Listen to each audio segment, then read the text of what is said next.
Good evening, everyone. We'll be resuming our interviews tonight. We have our second candidate, Jonathan Ruda.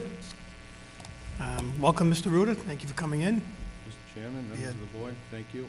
For your second interview. Generally, how we're going to do the format, we're going to give the candidate a chance to sell himself, talk a little bit about who you are for the folks at home and the crowd, that people that may come in and may not. Just a little bit about how you got to where you're going to be in this process. Then we're going to open up to some questions from the board.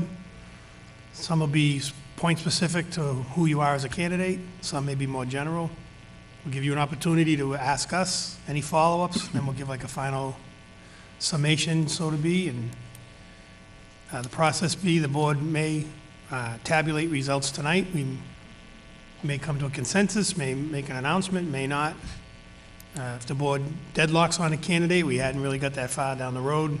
Two candidates, where we may have to, one side may have to sway the other. But that's general process. So we're going to just start off and give you a chance to the folks at home that may not know you, give you a chance to talk a little bit about Jonathan Ruda. Thank you. So my name is Jonathan Ruda. I've been a lifelong resident with a very short interval of resident of Dudley for probably on average 45 years now. I was raised in Dudley. I went to school in Dudley.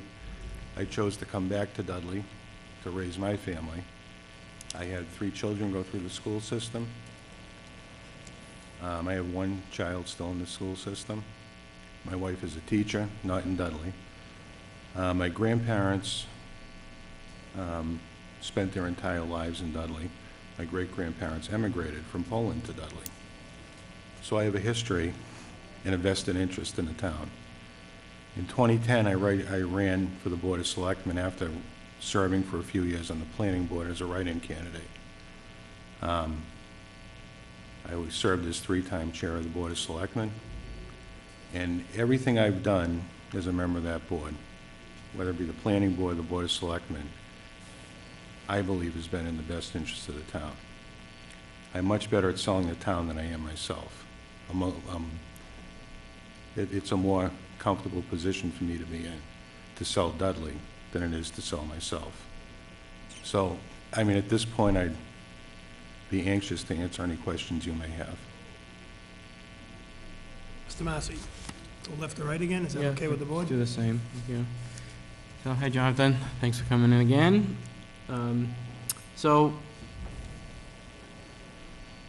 Again, you're familiar with a lot of the stuff, obviously, from your background that we've been doing, but in your first year, if you were to be the candidate, in your first year as town administrator, what are the types of things that you would do? Would you push for? Would you look to fix? Would you look to drive forward in the first year? What kind of plans would you make? So, I'm happy you asked me that question, because I think that part of the job as a town administrator is to anticipate questions from the Board of Selectmen. So as I sat out there, I actually jotted some things down relative to what I thought might have to be addressed over the first 6 months or so. So the way I look at it is the first 30 to 40 days would be a transition period. I think it would probably be one advantage I may have from a successful candidate is it would be less of a transition period for me maybe than the other 2 finalists. I would spend some time doing a lot of listening, meeting with department heads, putting out immediate fires that needed to be addressed. I've been out of the loop for a while since January when I resigned from the board, so I determined what the status was of ongoing projects. I'd request the most current inventory of all town departments. We'd work on changing over a lot of the administrative controls, the signatory authority, that sort of thing. The first 30 to 40 days is going to be heavily transition phase. We have an election in June, so we'd be looking toward onboarding a new member of the Board of Selectmen, which I certainly could help. I believe I could be helpful with that process. We're going to be opening the beach soon, so I'd probably meet with the fire chief, the police chief, and the highway, make sure the beach and the beach house was all ready to go. We ran into a problem with that last year. We don't want to repeat of that. It makes the Board of Selectmen look bad when that happens. June is usually the end of people's appointed terms, so we'd be looking to see if we had any vacancies, meaning people who are not interested in being reappointed. We have to advertise that. Basic administrative stuff for the first month or two. After a month or two, we start looking at an evaluation period. This is when we start seeing how the town operates, seeing the little things that we can address immediately. Things like, we'd be entering into vacation season, so we'd see how the process of opening, closing, and staffing town offices would go. Is it uniform the way we request time off? Are we properly staffed? Road repairs would start happening. Building and grounds, cemeteries, all that stuff would start happening during that period. Are we properly funded? Are we effective in the jobs that we're performing? Let's see. Oh, another thing was that the status of our private road betterment program, a program that I actually proposed to the board and the board accepted. Every year we've been kicking the can down the road in certain private roads in terms of plowing and providing for adequate public safety on those roads. I would want to get in front of that early, in June, see how that program is going, seeing if the residents have taken advantage of the proposal that we've put forward with the betterment program, and making proposals to the board to address it. And as the summer went on, we'd start looking towards budget meetings, because now we're looking at supplemental fall meeting for the supplemental fall town meeting. Depending on how things go in the spring, I haven't even mentioned the fact that we may or may not be looking at hiring a DPW director and reforming 3 departments into one, possibly 4 departments into one. That would be a whole nother set of outline.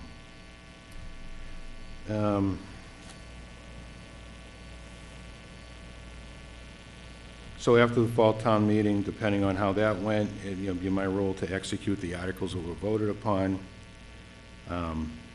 We begin planning for snow season. So without going through the whole rest of the litany, you asked about the first year, Mr. Marcy. At least the first 6 to 8 months is going to be very mundane, very routine. Not a matter of getting my feet wet, but making sure that the wheels are still on the bus as we move forward. Yeah, great, thank you. Jonathan, as you know, being a resident, selectman, planning board involved, one of the issues in town we have is Stevens Linen, the mill, probably dates back to the mid-1800s. I'm not exactly sure, and there's been a lot of kick-starting and stopping. It was going to be mixed use, it was going to be lower income, it was going to be condos. How would you work with the owner or developers? What skill set could you bring to help bring about changing the white elephant per se? Try to help someone convert. Well, the skill set I bring is that I deal on a daily basis and have dealt in my public administration role, in my management role, particularly with the state. I've had a lot of experience dealing with attorneys.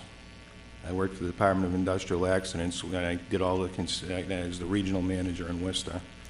I did all the scheduling. I worked with all the administrative law judges. I spent a lot of time not only scheduling conciliations and arbitrations, but sitting in on them and observing how that happens. I have a construction background. For a while, I owned my own construction company. And I currently spend a lot of time at the State House, a lot of time in the governor's conference room. I've sat in on, as part of my full-time role, I've sat in a lot of economic development committee meetings, a lot of governor's council meetings. So I have a sense as to how these things go. And I have I believe I had a recommendation that kind of illustrated my ability to deal on all different levels, whether it be at the highest levels of government or the lowest levels of government. I have an ability to read the room and deal effectively with people. That's the kind of interpersonal skill set I would bring to it. Kerry? Through your research of Dudley, could you name Dudley's greatest strength and one of Dudley's greatest weaknesses? Okay. Its greatest strength, no. How about if I name its second greatest strength so I don't seem like I'm pandering too much? Sure. Its second greatest strength is the community turns out, and the community generally, when they vote, they generally get it right. I think that's a very, you know, at the time when we propose, when I used to sit on that board and I would propose a solution, and it had to go to a town vote, sometimes I was successful, sometimes I would lose. But the voters always seemed to get it right. For example, last night there was a vote on a debt exclusion. It failed. I haven't been here since January. I don't know how I would have voted on that. But I think in the end it's going to pan out, and I think in the end the voter will benefit from the lower tax rate. And I think the board probably in the end, that vote would have been correct. That would be its greatest strength as a community, the voters. Its greatest weakness, from time to time, I think we can be short-sighted. But eventually we see the light.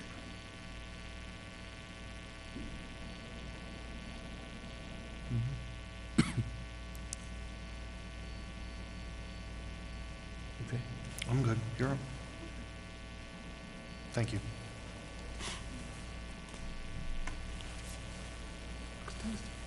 Jonathan, what's your first-hand experience in grant writing? And let me ask that the same way I asked the prior candidate, and we'll ask the next one. We're interested in what you initiated, not necessarily what you were part of a team. Okay. So the question is, with that caveat, what's your first-hand experience in grant writing?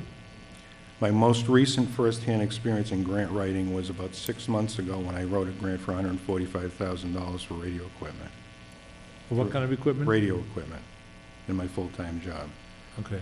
I've also written safety training grants for a private company I worked for a year or so for the Coughlin Company, and that offered industrial health and safety training. I wrote that grant and received the grant. The radio grant was competitive. The safety grant was non-competitive. What's your experience, first-hand experience, in leading collective bargaining negotiations? My first-hand experience in leading collective bargaining negotiations would be when I served as chairman of the Board of Selectmen. I've sat on many teams, collective bargaining teams, as a selectman. Obviously, the agency I work for, the director leads the collective bargaining negotiations, arbitrations, that sort of thing. I'm always a member of that team. Okay. Let me remind you that it's so important that you sell us. You're already one of 3 finalists. We've got 3 candidates of varying experiences, various strengths, and various weaknesses. So it's incumbent that you sell us on why you need to be the choice, okay? All right. I'm all done first round. Mr. Massey? 2 things. One is a follow-up. So grants, just like, let's press on, collective bargaining. As selectmen, but have you done that in your current job or any other, like, jobs where you might deal with, like, unions on either side or either side of the table? Have I dealt with collective bargaining agreements? Unions, yeah. I deal with them almost weekly. Okay. I'm in charge of my unit has 22 union employees in it. So that's something that you deal with on a daily Yes. basis. Yeah. the process, the grievances, all that. And I managed an office, a satellite office, that had a mixture of both collective bargaining employees and non-union employees for 8 years. I guess good. I just wanted to press on that a little bit. And my standard question, you've heard me ask lots of candidates this, but I'll get this one out of the way now. But what's something that the community, you know, they know you, but maybe there's something they don't know about you, whether it's fun or interesting or fun facts, things like that. If I gave you the same answer, would it be That's still fine. be fun? That's fine. It's nice for everybody to hear it. So I have what they call synesthesis. I see numbers as colors.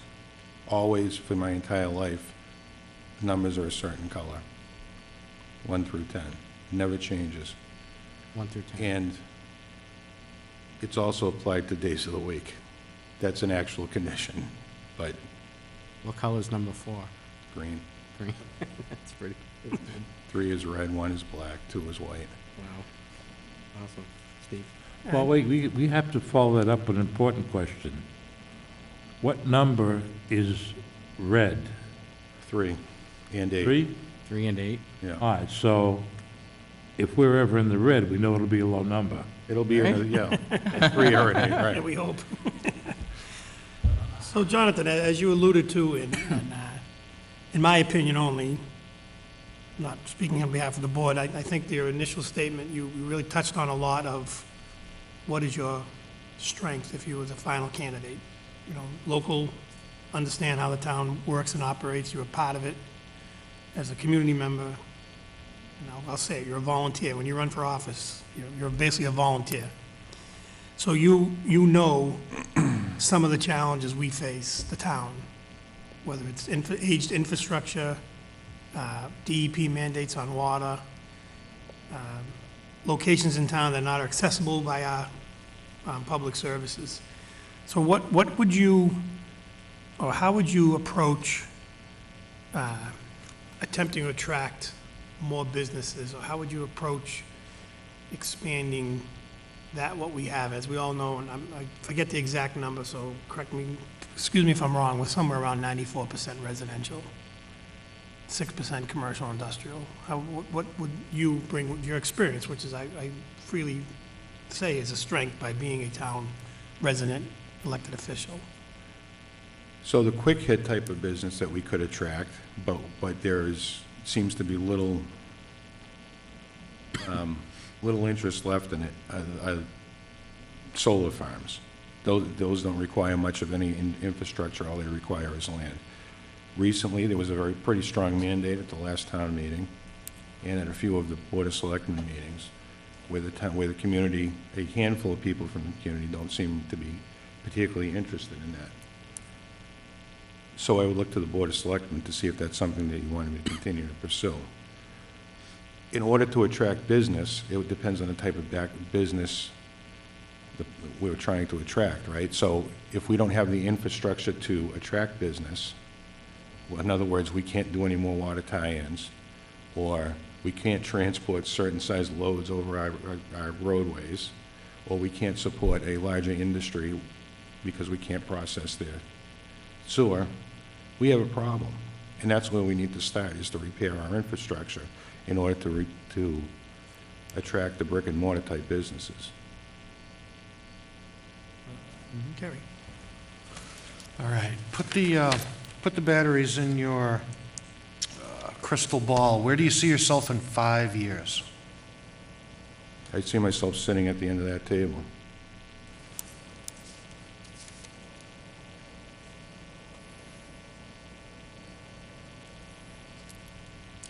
I'm good, you're up. Okay.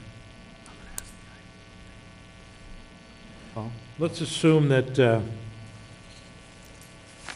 we want to, and we do, at least I do, and I think it's the way, one of the ways we can go in the future, is to expand our commercial burden, our commercial tax base, by going out through West Main Street, through Quinnebog, and up into Southbridge if need be, and to tap into an aquifer. That would require inter-town, probably between us and Quinnebog, and interstate, inter-town agreement in order to get that accomplished. Do you have any experience in that area, and how would you go about doing it? Can you be more precise with the area you're talking about? Because that's a big area you're talking about. Well, running out West Main Street to Quinnebog and connecting up 131 with whatever services, it might be cheaper to do a municipal agreement with Southbridge for their sewer and water than to run all the way back through town in Webster to hook up with Webster. That's the area, So, that's the plan I'm thinking if the about. question is, obviously, I'm not an engineer. Obviously, I'm not a DPW worker, but I manage large-scale projects. But how would you go about doing it? We'd have to get an expert to tell us which would be the more efficient way to go for Dudley. We'd Okay. have to do an engineering, we'd have to do a study. We'd have to figure out if that, we'd have to find out if the aquifer is something we want to tap into to begin with. We'd have to involve town council to talk about what sort of agreements we would have to put together. It's not something I would sit down on a table and work out on this pad of paper. It's something that I would have a project management team to put together for, and then I would make a recommendation to the board. Okay, good. One of the things that we have to do in this process is we have to compare one candidate versus the other. And in this case, we sort of have all apples or all oranges, right? One peach. And what I'd like you to do, since nobody's perfect, and we know that, is for you to tell us what criticisms, what strengths and weaknesses, or specifically weaknesses, might you have that have been brought to your attention in the past, and what did you learn from them, and how did you adjust to them? Okay. One of my strengths is my ability to write, to form a thought and put it down on paper. I've had a lot of success in my career doing that sort of thing. I've had a lot of success on this board doing that sort of thing. I think it's absolutely one of my strengths. I've always been, throughout my career, whenever you're dealing with the press, come up with a statement first, either internalize it or read it verbatim, and then take questions. So I have a good acumen as to how people communicate by demographic, how they communicate, in modern times, how to best reach a person through written communication. So I think that's one of my strengths. People, I think there are 4 people here on this board that could speak better to my own weaknesses than I could. But I'm asking you... Because we've had a chance to hash them out. I know what they are.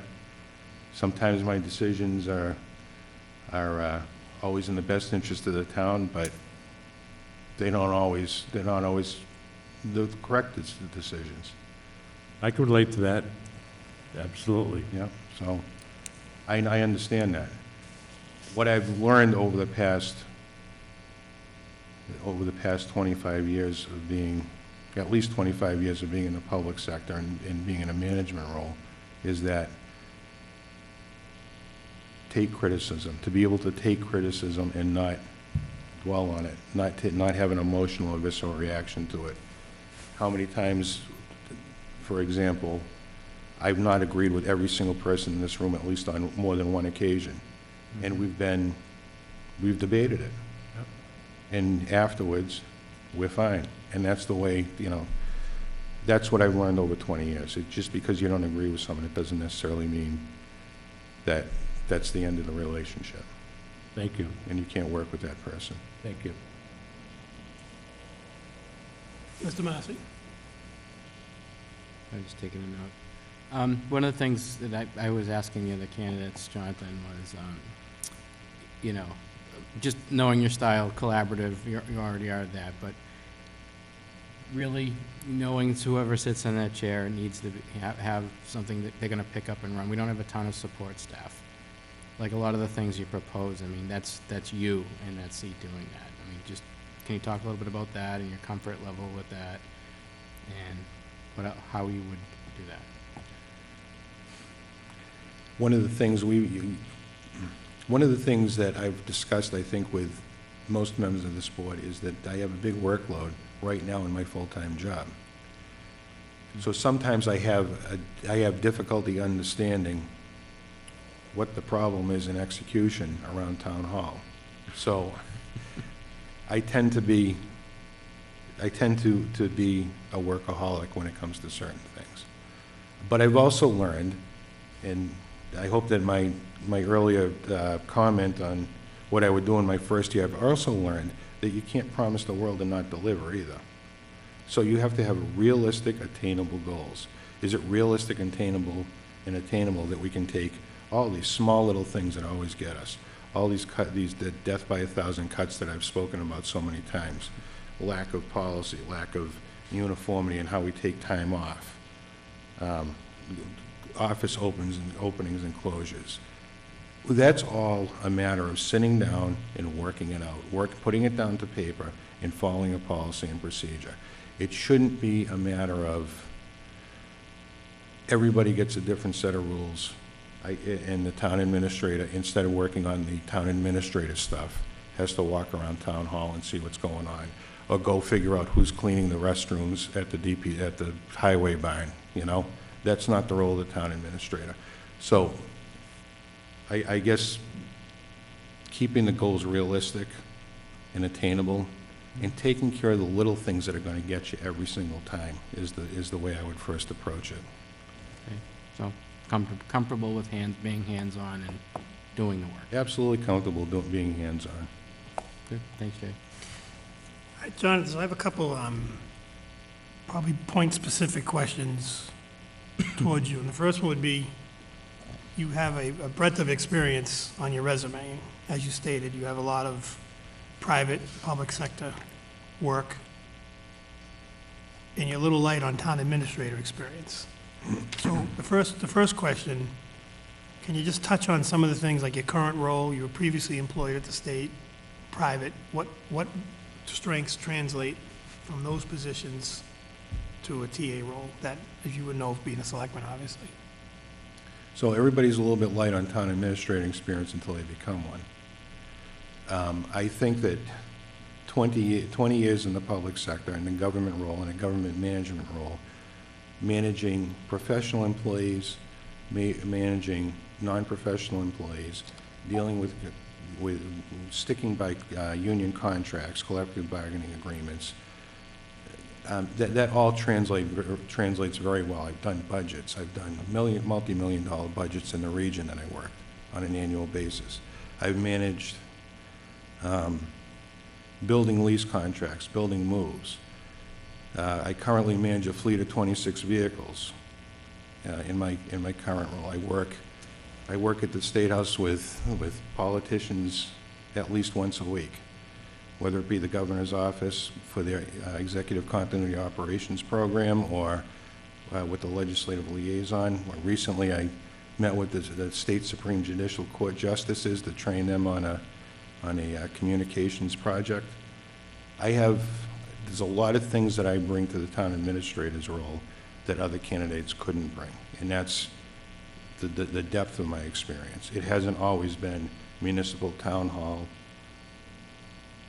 administrative support, it's a breadth of and depth of very relevant experience. Okay, so the next one's kind of a two-part one. Just if you could expand a little bit on what you just talked about, your interaction on a weekly or daily basis, obviously, with your directors, your department. How would you, leverage might be a strong word, but how would you leverage that to the benefit of the town? Like if we're, for example, we're looking towards infrastructure, how would you leverage your firsthand knowledge and working with these people at the state level to maybe find us some help, some grant help, some, Leverage the infrastructure. So we serve as a COOP, which is Continuity Operations Program, where my dispatch center is actually a COOP for MassDOT. I deal with the emergency manager of MassDOT. I've trained the general manager of MassDOT. I work with the cameras, the 150 cameras around the state, to support the governor's situation room. I have a lot of contacts in MassDOT. If you're speaking specifically about infrastructure, I could get, I could easily use that, my current position, to contact the correct people in MassDOT, and I'm sure they'd be happy to help me because I've helped them. It's all about networking, and I have a lot of people within the state that I networked with. You mentioned the dams issue. Well, we dispatch for DEP. Parks and Recreation, we do the statewide dispatch center for DCR. I meet with them on an annual basis. So I can easily tap into those resources. I have a good reputation with these people. okay, my second one, once again, is specific to you and your resume, and please feel free to use the pronoun I and we as you feel necessary, and don't worry about patting yourself. No, the one thing this board has prided itself on since I've been on, Paul a little bit longer, obviously, we've codified a lot of things. You know, we're a non-charter town, so we don't have a charter. We're governed by Mass General Law and through town meeting actions. Can you touch on a few things, or as many things as you want, actually, as a selectman, even planning board, that you may have authored or brought forward in the field of like policies and somehow trying to get things lined up where it should be, as opposed to the way it may have been done before? Okay. I may miss some things. It's been 9 years, so the first thing I did when I was first elected, within the first 6 months, is I put this town on social media, both Facebook and Twitter, and the Mass Municipal Magazine actually reached out to me, and they did an article on it, on the new selectmen communicating the way people communicate in modern times. Brings it to the town of Dudley. So that was one of the first things I did.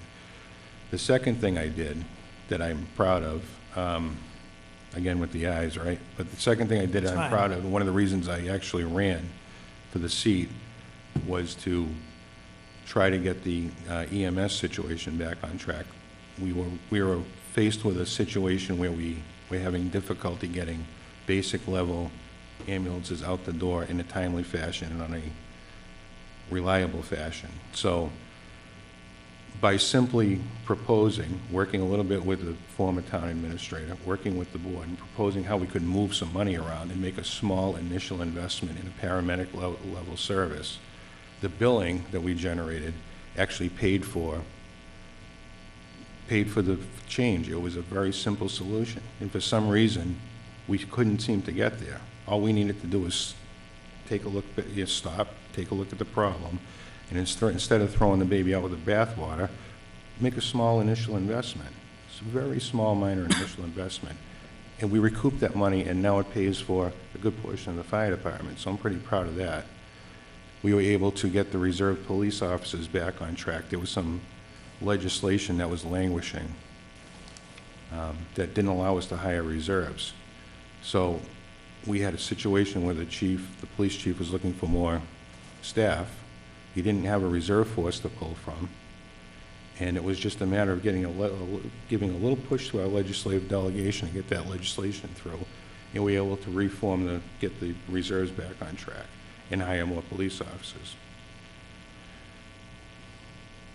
What else? Chapter 70. Chapter 70 was a big one. We all were concerned about Chapter 70. That's the formula that the chapter in the law that describes the formula as to what our contribution will be to our regional school system. It's unsustainable. It's unworkable. I worked with Mr. Joseph. I worked with Mr. Marcy, and I worked with Mr. Sullivan, and we all got together, and Mr. Marcy and I went to meetings. Paul did his thing very, very publicly, and we were able to sponsor legislation. Of course, it failed miserably, but at least I did what I said I was going to do, And we all got on board, and we followed through with every single, with these initiatives. We're making an effort. That's what elected officials are supposed to do. To be So fair, that, I think so it's- I think that's it- the first 3 years. I think you sold yourself a little short. I'm going to pass it to Kerry after this. The Chapter 70 was a big push out of this board. I think you kind of summed up the participation well. And now since then, subsequent to that, more communities, gotten a little more vociferous. But I could say with quite sincerity, we were probably one of the first one or two to really push that. And you definitely were the impetus behind that. And so I'll turn it to Kerry. I already asked of you the two, Well, I know there's more, but sorry. I already asked of you the two questions that I asked the other candidate, and those two questions will be the ones that I'll ask the final candidate. So, until Paul starts talking, take a breath, compose yourself. You just spoke a lot about a lot of things, what you did your first 3 years. So take a breath, and I'll pass to Paul. In the first interview we had, you indicated that your current position is a political appointment position. Is that correct? My current position? What? Yeah, I think so, yeah. No, not my current position. My former position. Your former position With the was a state, yeah. political appointment. Well, I mean, technically, Mr. Joseph, unless I'm a member of the union, any management position with the state can be a political appointment. So, in terms of notification, are there any problems where you are now in terms of notification? And we didn't ask the first candidate because we know what his employment situation currently is. So, in terms of employment notification, is it the standard 2 weeks or what? If it has to be, I mean, I would hate to have it be 2 weeks. I'd like to have more than 2 weeks. I'm But if- sorry, say again? I would hate to have it be any less than 2 weeks. 2 weeks would be the absolute minimum that I would feel comfortable with giving them notice. I mean, Okay, that's. they're not a problem. aware that I'm interviewing here tonight. They're aware that I actually have an opportunity with the agency I work with right now as well. So they're aware that I'm interviewing here tonight, and a decision could be forthcoming. Okay, they'll deal with it as they have to. They will. Okay, thank you. Good, sorry. I'm good. I don't want to ask more of one and less of the other. No, we're good. I want to get a good, consistent cross-section. I'm going to turn it over to you, Jonathan, but I didn't want to cut you off on the policy stuff. I'm sure there was more. I know you're very policy-driven, especially on this board. And as John always says, Marcy, we all fill a role, and I think you summed up the Chapter 70 pretty much how a lot of our things have evolved as we've been on the board. So we're going to give you a chance to sell yourself for one more time. If you have any specific questions or responses, right, that maybe we Closing asked, statement stuff, questions. maybe our You got questions. questions you want to ask? Our questions may have triggered something that you want to, So I have, my first question would be, what is the next step that you envision in this process? well, I think we kind of touched on it. We're going to probably rank and tabulate our candidates. If one's a clear consensus of the board, then that person would have the opportunity to enter into an employment agreement. If we somehow deadlock, we'd have to probably do a little more deliberation. Maybe one side would have to swing the other side. And other than that, we really didn't go too far down the rabbit hole. One of the possibilities, Jonathan, so that you know all outcomes, one of the possibilities, I'm not saying it's a likelihood, but it's a possibility, is if the board reaches a deadlock and cannot arrive at a clear-cut first choice, that the board does have the option of scrapping the search, working out details for an interim situation, and then re-advertising it. I mean, just want you to know that is a possibility. Not that it's a high probability. Did I but do that bad? It's a possibility. Okay. Mr. Sullivan, you mentioned that I'm a little light on the town administrator experience. And I agree with you. But if you look at the other side of the coin, I don't think that any other candidate has 9 years as a member of the Board of Selectmen and has such a vested interest in this community as I do. Has kids going to school in this community, lived, grown up in this community, graduated from school in this community, has returned from seeing the rest of the world to this community, pays taxes in this community. So if you couple that with the experience that I have, the 20 years of government experience in a management, a public administration role, that diverse amount of experience, and bring it back here, I'm someone who can walk in the door and look at, you know, how many times did Mr. Joseph complain about onboarding procedures, offboarding procedures with retiring employees? It's in my head. I know exactly how, you know, I have the benefit of doing it, onboarding people every single day, interviewing people every day, figuring out what 10 things that you have to touch upon on a checklist, not to only meet legal requirements, but to make sure that they're successful. I know what needs to be addressed from a legal standpoint with human resource practices. We have no human resources practices at all whatsoever in the town of Dudley. I at least know where to start with that. And it's not just based on what they did in a previous town or what I observed in a previous town. It's based on all the collective bargaining units in the state that I've worked with, all the legal and HR people I've worked with in the state. All that experience I bring to Dudley, which I think, you know, I don't think other candidates can say the same. So I think you should strongly consider it, and I look forward to your answer in terms of my career in Dudley. Absolutely. So you only asked one question. Do you have any other questions? No. Okay? So you anticipate having somebody on board by June 1st, correct? That's the absolute hope. What does the transition look like? Because we're getting really close. What type of transition are we thinking about? Well, I would have to think, once again, we haven't gone too far. If the person was able to come on before that, I think we would have to strongly look at overlap with Greg. You know, if the person could come on, you know, last week in May or whatever, you know, get a few days when we haven't talked to Greg to do similar what our town clerk is graciously doing.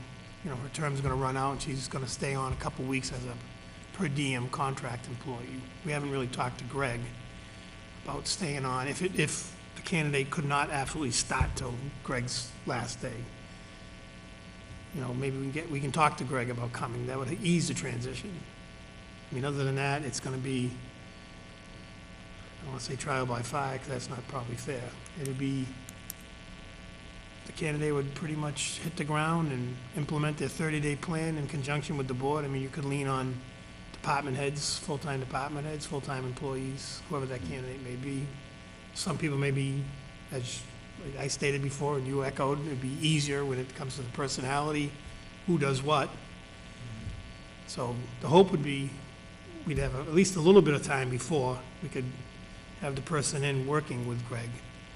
You know, best case scenario, if we didn't, Greg would graciously We'd have to come work, in. we'd have to figure it out, yep. Yeah, we'd have to figure it out, but the worst case scenario would be person starts June 1st and one foot on the ground running and the other foot hopping.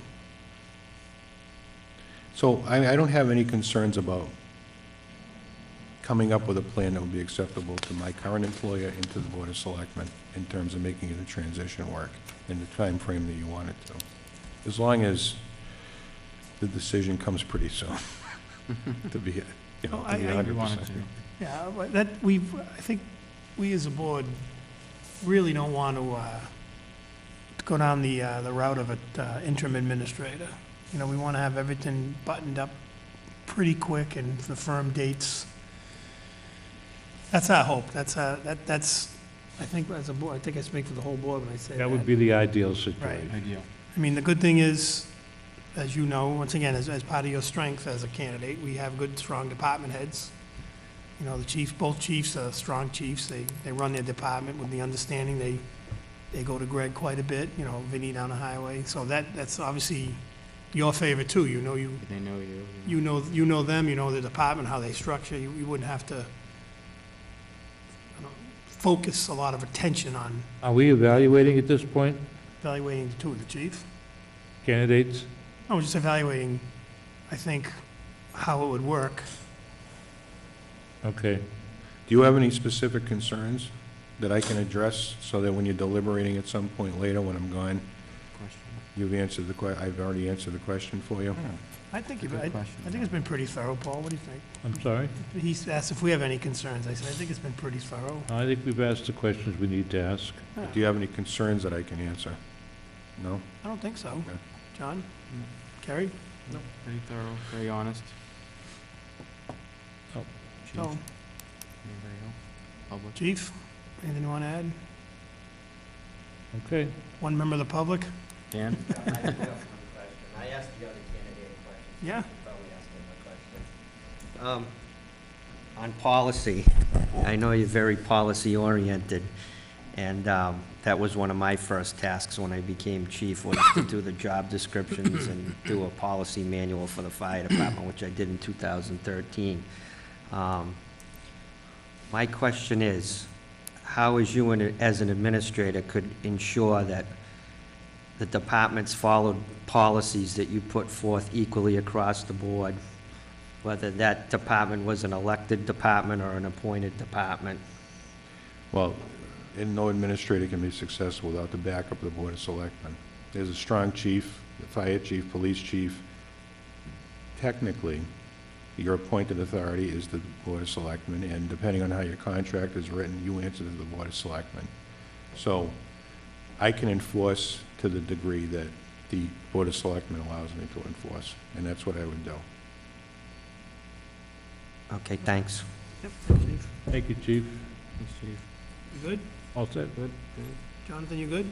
I'm good. All right. Thank you. Okay, Well, we thank Thanks you for for your coming in. time on behalf of the board and the town for putting your name out there and making yourself a candidate for the position. thanks, sir. I'll do it this way.